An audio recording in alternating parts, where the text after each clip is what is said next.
ఎవరు చెప్పారు ఆఫీసులో? ఎవరు జగన్ కు ఓటేయమని మరి పథకాలు చెప్పడం వరకే తప్ప కానీ ఓటేయమని చెప్పారా? చెప్పండి. ఎవరు చెప్పారమ్మా? మీ సార్లు ఎవరు చెప్పారు చెప్పండి. కరెక్టే. ఓటేయమని ఎవరు చెప్పారు? ఓటేయమని ఎవరు చెప్పారు? ఎందుకు చెప్పాలి? నీకు చెప్పాల్సిన అవసరం లేదు కదా. జగన్ గెలిపించుకుందామని చెప్తున్నాను. అంతే కదా. సరే సరే ఓకే. మీరు మొత్తం జగనన్న నుంచి లబ్ధి పొందిని 1,06,765 రూపాయలు.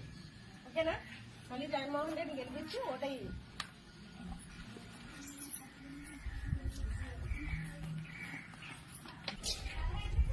ఆ లెటర్ మీకు ఇచ్చినట్టు మేము అక్నాలెడ్జ్మెంట్ తీసుకోవడం అంతే.